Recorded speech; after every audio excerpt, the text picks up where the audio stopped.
घर तो बना लिया, अब सैनिटरी और इलेक्ट्रिक सामान कहां से खरीदें? चिंता सता रही है तो आइए अब श्री आदित्य सैनिटरी पर। सैनिटरी के साथ यहाँ इलेक्ट्रिकल्स की सभी वस्तुएं भी मिल जाएंगी। श्री आदित्य सैनिटरी अब अपने नए स्थान सेक्टर 14 सबीना में आ गया है।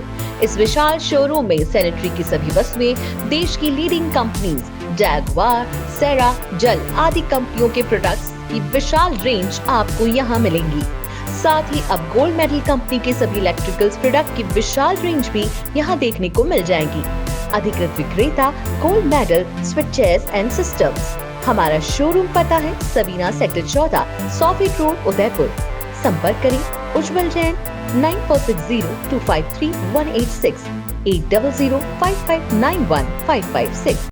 क्या उदयपुर में सिर्फ 13 लाख में UIT कन्वर्टेड प्लॉट मिल सकता है, वो भी फ्री रजिस्ट्री के साथ? बिल्कुल मिल सकता है। तो चले आइए श्री सिद्धि विनायक सोसाइटी में, जहां सपने सच होते हैं। यहाँ पर आपको 800, 900, 1000 और 1100 स्क्वायर फीट के प्लॉट्स आराम से मिल जाएंगे और साथ में कॉर्नर प्लॉट्स भी अवेलेबल हैं। यहाँ पर आपको 40 फीट और 30 फीट की वाइड रोड्स के साथ लश ग्रीनरी और एक सुकून भरा एटमॉस्फेयर भी मिलेगा। Underground water lines, proper demarcation, डामर रोड और प्लांटेशन के साथ यहाँ पर सब कुछ मिलेगा। ये एक UIT अप्रूव्ड प्रोजेक्ट है। यहाँ आप बिना किसी टेंशन के अपना घर बना सकते हैं या फिर इन्वेस्टमेंट कर सकते हैं।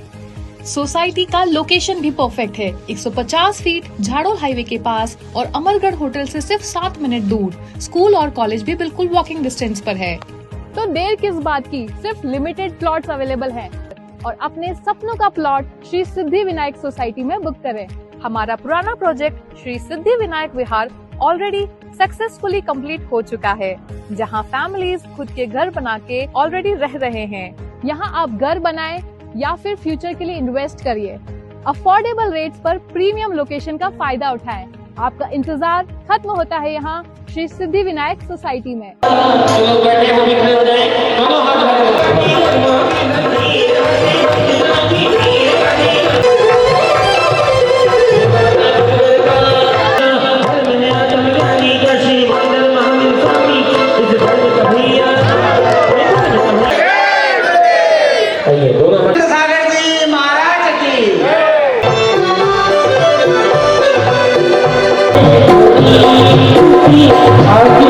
गुरु आशीष प्राप्त करें आदरणीय प्रसन्न जी खमेसरा साहब।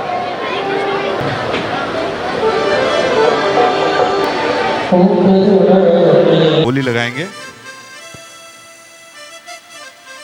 बोली परम पूज्य आचार्य गुरुदेव श्री पुलक सागर जी महाराज की।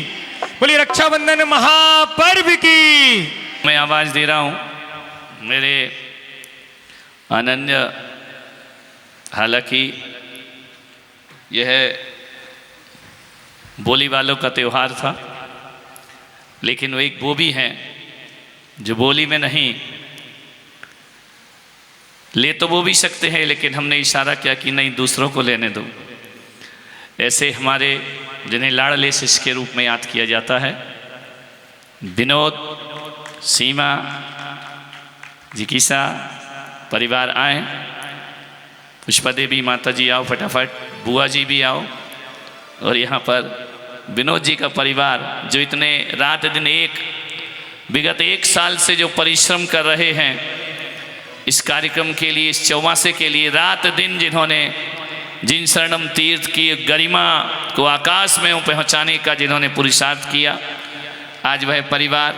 और मैं आवाज़ दे रहा हूँ मेरे अनन्य भक्त, मेरे आत्मीय नीलकमल रेणु अजमेरा पधासी देव्यः। ओम नमः सिद्धेभ्यः। ओम नमः सिद्धेभ्यः। यदर्चा भावेन प्रमुदित्मना दर्दुरिह क्षणादासीत् सर्गी गुणगण समृद्ध सुखनिधि लवन्ते सद्भक्ता शिव सुख समाजम किम तदा। महावीर स्वामी नयन पथगामी भवतु मे। महावीर स्वामी नयन पथगामी भवतु मे। महावीर स्वामी नयन पथगामी भव तुम्हें। प्रथम तीर्थंकर ऋषभदेव भगवान की, महावीर भगवान की, परम पूज्य गुरुदेव आचार्य श्री पुष्पदंत सागर जी मुनि महाराज की, अहिंसा परमो धर्म की, रक्षाबंधन पर्व की।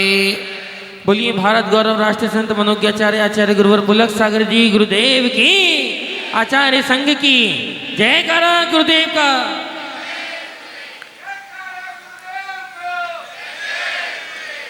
प्यारी प्यारी भव्य आत्माओं, त्योहारों का देश है हमारा। हमारा हिंदुस्तान है, यहां रोज त्योहार हुआ करते हैं। भारत है ये। हम लोग इस देश में ऐसे जीते हैं कि जैसे रोज हमारे घर में त्योहार हो। कभी कभी तो ऐसा हो जाता है कि सुबह सप्तमी होती है और शाम को अष्टमी हो जाया करती है। ऐसा त्योहारों का हमारा ये देश है। ये दुनिया में कहीं नहीं मिलेगा। ये अंग्रेजी कैलेंडर में त्योहार नहीं मिलते हैं, वहां तो केवल एक नया वर्ष मिला करता है मेरे भाई। लेकिन मेरे हिंदी पंचांग को उठा करके देखो, हर दिन त्योहार नजर आया करता है। ध्यान रखना, हर पल त्योहार नजर आया करता है। आज एकम है, कल भाई दूज है, परसों आका तीज है, फिर आ गई गणेश चतुर्थी, फिर आ गई ऋषि पंचमी, फिर आ गई चंदन षष्ठ, फिर आ गई मोक्ष सप्तमी, फिर आ गई जन्माष्टमी, फिर आ गई रामनवमी, फिर आ गई डोल ग्यारस, फिर आ गई बक्ष बारस, और फिर आ गया दशहरा।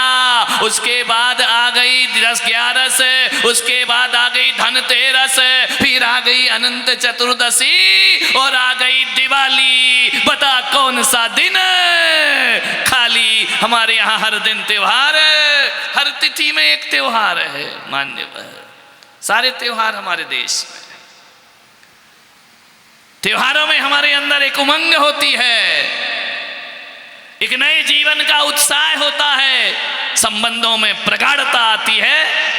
हम एक दूसरे के घर में, ध्यान रखना, कोई राखी बांधने नहीं, अपनी संवेदनाओं को प्रकट करने के एक दूसरे के घर में हम दूर रहकर भी बंधे हुए हैं। ध्यान रखना, ये कच्चे धागे नहीं है, रिश्तों के धागे हैं। कच्चा धागा आज बंधेगा, कल टूट जाएगा, लेकिन धागों में वह ताकत होती है। यह धागा यदि कलाई में बन जाए तो दिलों के रिश्ते बंध जाया करते हैं, दिलों के संबंध बन जाते हैं। ये रिश्तों का त्योहार है। हर त्योहार में एक रिश्ता है, हर त्योहार में एक आत्मीयता है, हर त्योहार में स्नेह है। ध्यान रखिए, त्योहारों का देश। कुछ त्योहार ऐसे होते हैं जो अनादि निधन होते हैं, कुछ त्योहार ऐसे होते हैं जो किसी घटना से जुड़े होते हैं, कुछ त्योहार ऐसे होते हैं जो संबंधों से जुड़े रहते हैं। आज का त्योहार, 4 प्रकार के त्योहार होते हैं। दशहरा क्षत्रियों का होता है, वो देश रक्षा की सौगंध उठाया करते हैं, शस्त्र पूजा किया करते हैं। दशहरा क्षत्रियों का त्योहार है, ध्यान रखना। दिवाली वैश्यों का त्योहार है, ध्यान रखना। जितने भी वैश्य समाज हैं, वर्ण व्यवस्था वेदों में दी गई है, आगमों में दी गई है, शास्त्रों में दी गई है। वैश्यों का त्योहार दिवाली होती है और ब्राह्मणों का त्योहार रक्षाबंधन होता है और शूद्रों का त्योहार होली हुआ करता है। ध्यान रखना है। मान्यवर, आपसे निवेदन है, 4 त्योहार हैं, 4 वर्ण हैं हमारे जीवन। ये चारों त्योहार किसी ना किसी घटना से जुड़े हुए हैं। मैं चारों की घटना की व्याख्या नहीं करूंगा। रक्षाबंधन ऐसा त्योहार है, वैदिक परंपरा में भी है और जैन परंपरा में भी हुआ करता है। हर धर्म, हर मजहब इस त्योहार को स्वीकार करता है। यह आत्मीयता का त्योहार, स्नेह का त्योहार। भाई बहन का कब से बन गया मुझे नहीं मालूम, लेकिन हजारों वर्ष, लाखों वर्ष पहले उठा करके देखो इतिहास को, तो एक घटना ऐसी घटती है इस देश में कि एक होता है ये संसार, ये जगत, उस जगत में रहता है कोई भगत। ध्यान रखना, जगत और भगत का कभी मेल नहीं हो पाया इस धरती पर। ध्यान रखना, क्योंकि जगत साधनों में जीता है और भगत साधना में जिया करता है। ध्यान रखना, ये जो नीचे बैठा है ये सब जगत है और जो ऊपर बैठे ये सब भगवान के भगत हैं, ध्यान रखना। मान्यवर दोनों बैठे हुए हैं, जगत भी है और भगत भी है। तुम साधनों में जीते हो, हम साधना में जिया करते हैं, ध्यान रखना। अंतर ज्यादा नहीं है, एक बात याद रखना। आपसे मैं निवेदन करना चाहता हूं, जब भी कोई भगत इस जगत में आता है, जगत उसे प्रताड़ित किया करता है, ध्यान रखना है। जगत ने उसे परेशान किया है, मीरा आती है तो जहर दे दिया जाता है, ध्यान रखिए। आपसे मेरा निवेदन है, जब राम जैसे भगत आते हैं तो वनवास दे दिया जाता है। जब सीता धर्म के रास्ते पर चलती है, अग्नि परीक्षा देना पड़ती है, राम उसे वनवास में छोड़ दिया करते हैं। जब कोई अंजना आती है धरती पर, 22 वर्ष का वनवास मिला करता है। मान्यवर आपसे मेरा निवेदन है, इतिहास को उठा करके देखो। जब कोई जगत में भगत आया, जगत ने उसे प्रताड़ित किया। कोई जीसस आते हैं, जगत उन्हें सूली पे चढ़ा दिया करता है। कोई पारसनाथ आते हैं, जगत उन पर उपसर्ग किया करता है, ध्यान रखना।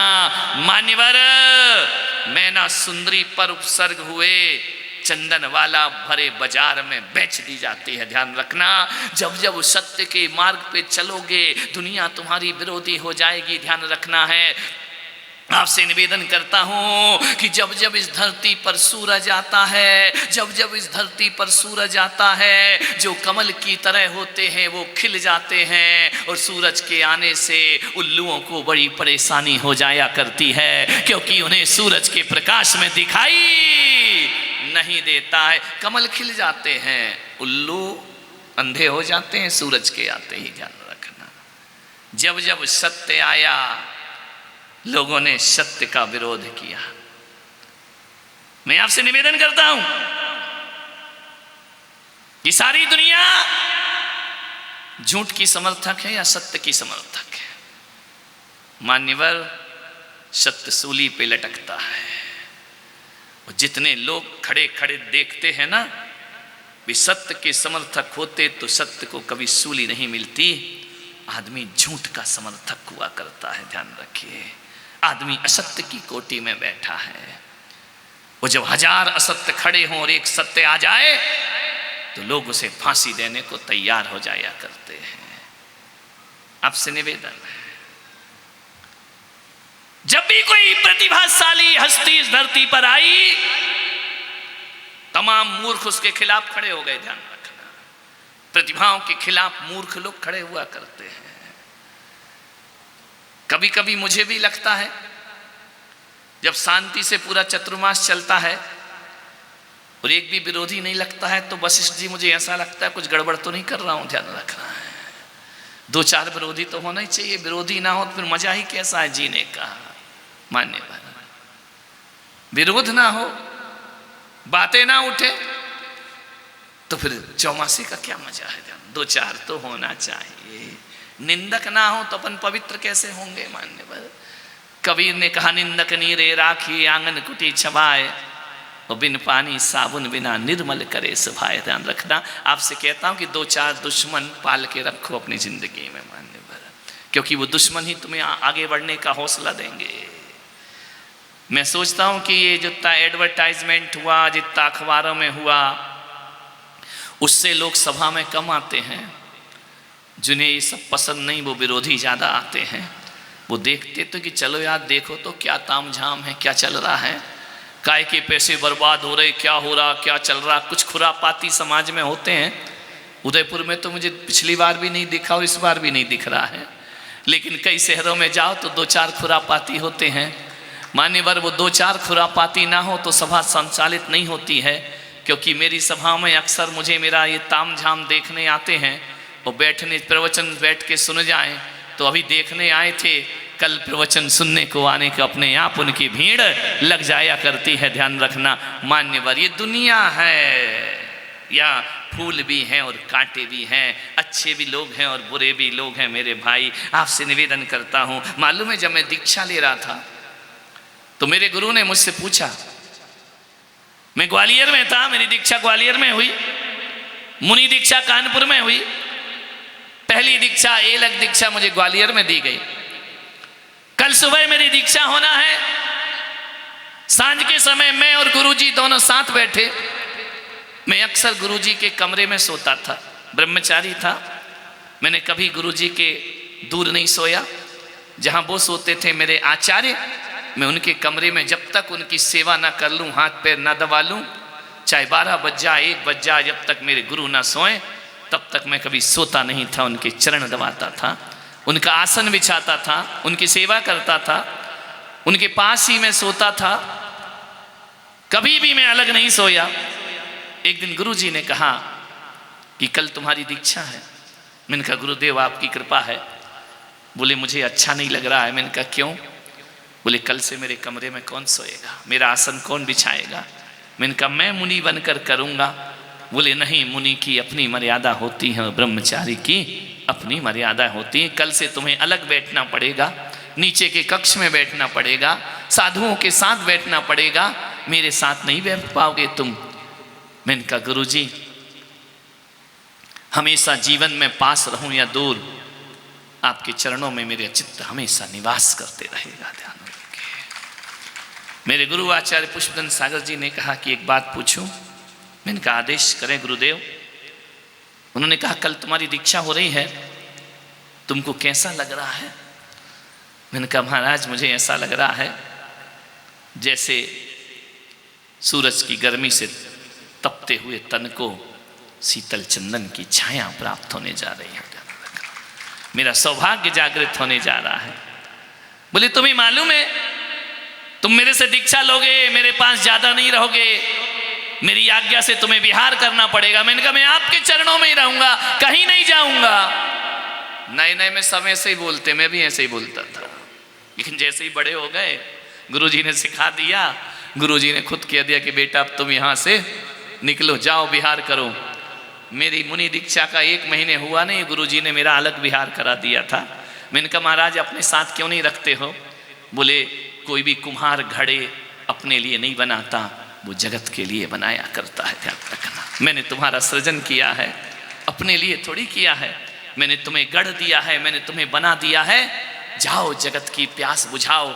मैं फरीदाबाद पहुंचा विहार करके पहली बार संघ से पृथक। हम उस समय 20-22 साल के छोटे से बच्चे थे।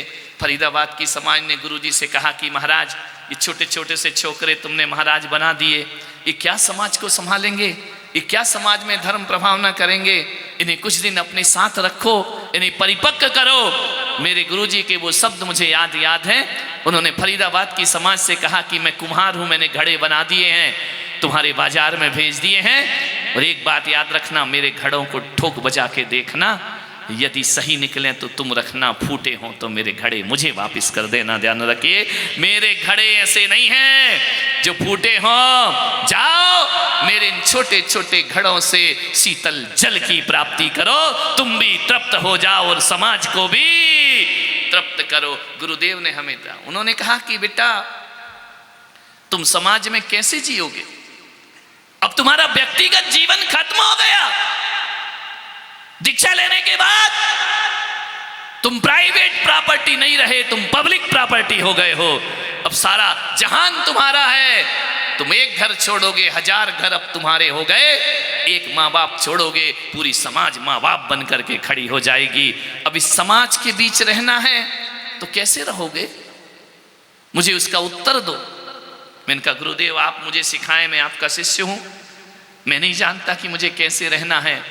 उन्होंने जो उदाहरण मुझे उस समय दिया था वो आज तक मेरी ज़िंदगी में याद है। उन्होंने कहा बेटा कभी तूने क्रिकेट खेला है? मैंने कहा खेला है। तो बोले जो बैट्समैन होता है वो अकेला होता है, वो 12 फील्डर जो होते हैं उसे आउट करने के लिए खड़े रहते हैं। ध्यान रखना है उस मैदान में चाहे कोई भी हो, विकेट कीपर हो, एम्पायर हो, वो तैयार है इशारा करने को। दूर दूर जो फील्डिंग जमी है, एक बात याद रखना बेटा, जिसके हाथ में बॉल जाएगी वही तुम्हें आउट करने को तैयार खड़ा है। ये संसार है, ये दुनिया है, जहां जाएगी गेंद वो चाहेगा इसे आउट कर दूं। मेरे शिष्य हो जाओ, और 1000 जो फील्डर खड़े हैं, 12 फील्डर, उनके बीच जाकर रन बना के नहीं शतक बना के आना तो मेरे शिष्य का तुम्हें दर्जा। विरोधियों के बीच रन बनाना है। और तुम्हारे समर्थक में जो हैं वो बाहर स्टेडियम में बैठे ताली बजाएंगे, समर्थक एक भी आसपास नहीं होगा। क्रिकेट के मैदान में देखना जितने लोग खड़े हैं वो सब आउट करने के लिए खड़े हैं। ध्यान रखना, ये संत की साधना है, हर कोई तुम्हें आउट करेगा। होशियार होकर रन बनाना, ऐसे रन बनाना कि लोग मुझे आकर कहें कि देखो गुरुदेव आपके शिष्यों ने धर्म का झंडा गाड़ दिया है। ध्यान रखना है मान्यवर, ये जिंदगी है, हर कोई आउट करेगा। ध्यान रखना, जो भी है वो सोचेगा आउट करो, चाहे समाज के कार्य हो, संत सेवा हो, हर कोई टांग खिंचाई की सभा कुछ नहीं करता है। पाप में सब समाज एक हो जाती है, धर्म में समाज अलग अलग हो जाया करती है। ये मानवीय स्वभाव है मान्यवर, हर कोई आउट करेगा। तो मैंने कहा गुरुदेव होशियार खिलाड़ी बनूंगा और 1-2 रन नहीं, चौके छक्के लगाकर लौटूंगा। ध्यान रखना मान्यवर, 17 साल तो यहाँ आए हो गए, 17 साल बाद आया हूँ, 30 साल मुझे इस फील्ड में हो गए। ये मेरा सौभाग्य समझूं या मेरी किस्मत समझूं, और किसी का तो मुझे नहीं मालूम, मैं किसी पे बोल भी नहीं सकता हूँ। लेकिन इस 30 साल में एक भी शिकायत किसी समाज ने मेरे गुरु से मेरी जाकर के नहीं की है। ध्यान रखना, मैं समझता हूँ यही मेरी सफलता है, यही मेरी गुरु भक्ति है। और जहाँ जहाँ के लोग मेरे गुरुजी के पास जाते हैं कि चातुर्मास दे दो, और वो कहते हैं यदि पुलक सागर को ले जा रहे हो जाओ, सोचने की जरूरत नहीं, धर्म की गंगा बहेगी तुम्हारे यहाँ जा करके। उन्हें इतना विश्वास है, ये विश्वास अर्जित करना पड़ता है मान्य। सच के पीछे 1000 दुश्मन है मान्यवर। सुरक्षा कांच की करना पड़ती है या हीरे की? बोलिए, हीरे की करना पड़ती है ना। लाख सोना बन जाओ, लाख सोना बन जाओ, मगर ये याद रखना हर खरीदार परखता जरूर है। ध्यान रखिए, बिना परखे कोई सोना नहीं लेता। और ये हजारों की जो भीड़ आ रही ना, ऐसे नहीं आ रही है। 17 साल से तुम भी मुझे परख रहे मेरे भाई, जब तुम्हें लगा कि सही है तो ये महफिल सजाई जाती है। ध्यान रखना, आपसे निवेदन है, एक सच्चा भगत जगत की परवाह नहीं करता है। दुर्जन यदि दुर्जनता नहीं छोड़ता है तो सज्जन को अपनी सज्जनता नहीं छोड़ना चाहिए मेरे भाई। यदि जिस दिन सज्जन सज्जनता छोड़ देगा, दुर्जनों का राज हो जाएगा इस धरती पर। ध्यान रखना है सज्जन, एक बात आपसे निवेदन कहता हूं, ये कुछ करो या ना करो, अपने जीवन में गलत को गलत कहने की ताकत जरूर पैदा करो। ध्यान रखना है, गलत को गलत करिए, जो गलत है उसका पुरजोर विरोध करिए। जो सच है, नहीं तो गलत का यदि आप समर्थन करेंगे तो झूठ का बोलबाला सारे संसार में हो जाए। जो गलत है उसका जम के विरोध होना चाहिए। निवेदन है, उज्जैनी नगरी, वहां का राजा श्री वर्मा, उसके 4 मंत्री, ध्यान रखना बर्बादी इन्हीं से होती है। जो जितना राजा होता है, ऊंचे पद पे होता है ना, वो कान का कच्चा होता है। किसी ने आया ये बात कह दी, किसी ने आया वो बात कह दी, किसी ने ये बात कह दी। और एक बात याद रखना, जब एक झूठ 100 बार बोला जाता है ना, तो सच जैसा लगने लगता है। ध्यान रखिए, हम मनुष्य हैं, एक झूठ 100 बार बोलोगे वो सच लगेगा। विचार करें, 4 मंत्री थे और उज्जैनी नगरी में 700 मुनियों का संघ आया, अकंपनाचारी का। 4 मंत्री मुनियों के विरोधी थे, मुनियों के समर्थक नहीं थे। जैन साधु उन्हें अच्छे नहीं लगते थे, लेकिन बलि, नमुची, बृहस्पति, प्रहलाद, ये 4 मंत्री, इन्होंने राजा को भरना शुरू किया कि 700 साधुओं का संघ आया है। राजा ने कहा आया है श्री वर्मा, जिन भक्त था उसने घोषणा कर दी कि जाओ पूरा राजधानी उन संतों का सत्कार करे, सम्मान करे, बहुमान करे। हमारा समाज वो समाज है जो सम्राटों के सिंहासन नहीं, संतों के चरणों की पूजा किया करते हैं, माथा झुकाया करते हैं। राजा ने आदेश किया, सभी चलो दर्शन के लिए, सभी चलो वंदना के लिए। 4 मंत्री को भी लेकर के गए। मंत्रियों के अंदर विद्वेष था, मंत्रियों के अंदर द्वेष था, मंत्रियों के अंदर धर्म से कोई परवाह नहीं थी। उन्होंने कहा ये 700 लोग, जाकर के प्रणाम किया राजा ने, मंत्रियों ने भी प्रणाम किया। अकंपनाचार्य ने कहा आज अशुभ तारा टूटा है। 700 साधुओं को कहा कि मौन रहना, कोई भी मंत्रियों से विवाद नहीं करना, क्योंकि जिस हमारे पास सत्य है और उसके पास सत्ता है, और जिसके पास सत्ता होती है उसके पास ताकत हुआ करती है। ध्यान रखिए, अपने धर्म की रक्षा करना है, अपने धर्म को बचाना है। एक भी साधु, एक आचार्य की आज्ञा है, कोई मुंह नहीं खोलेगा। चारों मंत्री पहुंचे, बात विवाद किया साधुओं से, साधु मौन। उन मंत्रियों ने कहा महाराज इन गुरु के चेले हो आप, जिनके मुंह में जुबान नहीं है। अरे ये मूर्ख हैं, धूर्त हैं, इनके तन पे कपड़े नहीं है, कोई सत्यवादी नहीं है, इनको कुछ नहीं आता है, जानवरों की तरह अशुद्ध होकर घूमा करते हैं। मंत्री श्री वर्मा ने कहा जुबान को लगाम दो, जैन संत है, जैन संत केवल नंगा नहीं घूमा करता है, ध्यान रखना। जैन संत बिना कपड़े के नहीं घूमता है, जैन संत के पास उसका आचरण, तपश्चर्या और उसके अंदर उसके संस्कार हुआ करते। जैन संत वो है। मैं मध्य प्रदेश में था, इंदौर में मेरा चतुर्मास था। आज तो वो नहीं है, लेकिन जब वो थे, बलराम जी जाखड़, जिनका नाम सुना होगा, मध्य प्रदेश के राज्यपाल रहे। वो मेरी सभा में राज्यपाल महोदय पधारे, महामहिम महावीर के झंडे के नीचे आकर खड़े हो जाया करते हैं। ध्यान रखना, जब जब समाज ने एकता का परिचय दिया है, जब जब समाज एक हुई, सम्मेद शिखर से आवाज उठी पर्यटक स्थल बनेगा। नहीं, हम सब एक हो गए, हमारी समाज ने आवाज लगाई सम्मेद शिखर हम जैनियों का है और जैनियों का ही रहेगा। ध्यान रखना है, इस पर कोई भी इसे आधुनिक नहीं बना सकता है। वहां पे सरकार ने रोक लगाई, केंद्र सरकार ने रोक लगाई। हमने क्या किया? पटरियां नहीं उखाड़ी, हमने सरकारी संपत्ति में आग नहीं लगाई, हम केवल भगवान महावीर के वंशज बन करके रहे। ध्यान रखना, हिंसा की ताकत दुनिया देखती है, लेकिन हम हिंसा की ताकत दिखाया करते हैं सारी दुनिया को। मान लो, आज रक्षाबंधन का पर्व है, समय हो गया है। सोचा था बहुत बोलूंगा आज जी भर के, लेकिन समय अपना है।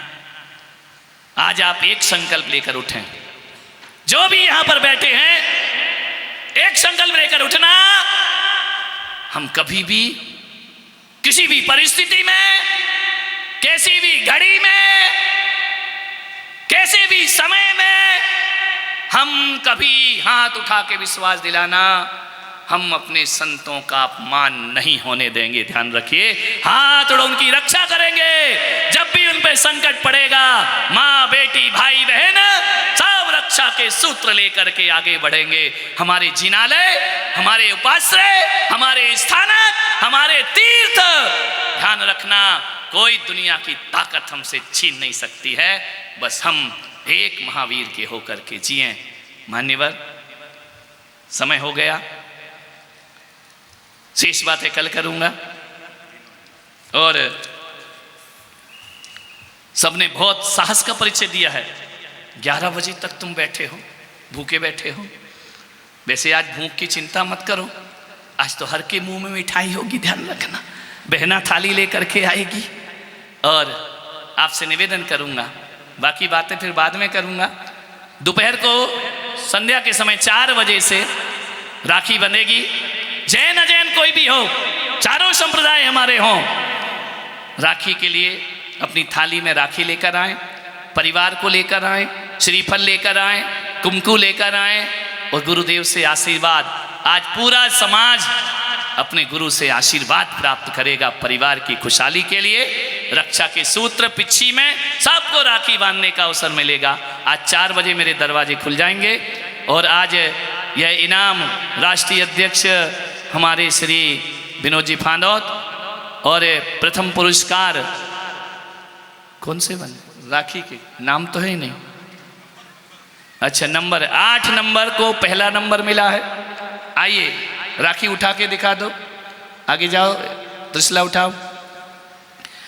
और जिनको 6 नंबर की राखी थी, ये फर्स्ट आई है, जोरदार ताली बजाकर। कौन है इसके बनाने वाले? आ जाइए, आपको पुरस्कार दिया जाएगा। 6 नंबर की राखी कौन सी है? पहला नंबर करिश्मा जैन। कौन है भाई करिश्मा? कौन है बेटी बहू? कौन है करिश्मा? दिखाओ जल्दी आकर, तुमको पुरस्कार मिल रहा है। सेकेंड नंबर, हर साल इस व्यक्ति को इनाम मिलता है, बीच में बंद हो गया था। राजेश जैन बांसवाड़ा, पधारिए। सेकेंड नंबर आपको मिला है। थर्ड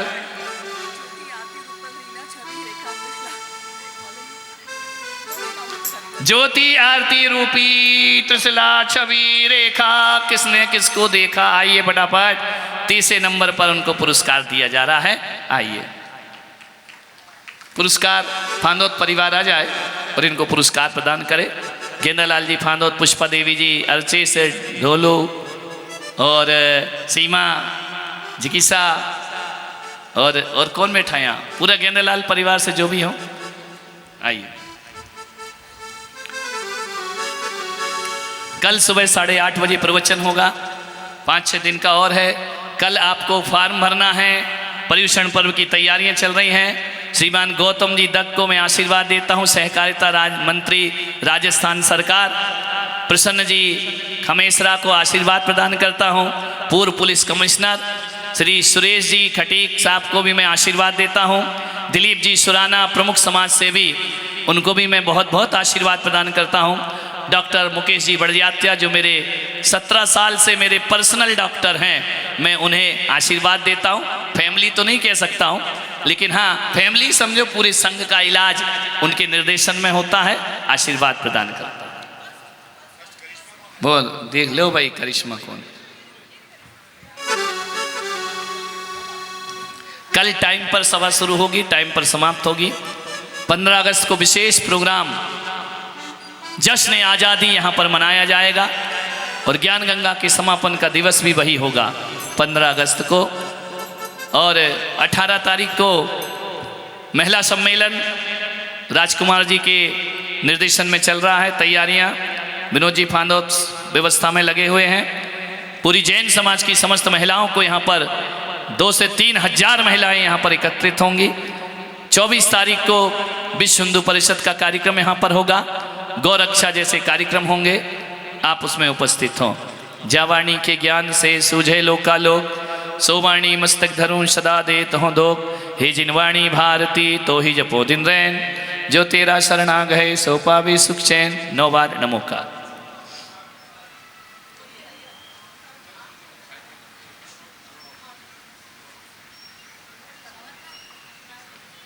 सभी आपस में जय जयंत करें। दोपहर को 4 बजे संध्या हो जाती है, 4 बजे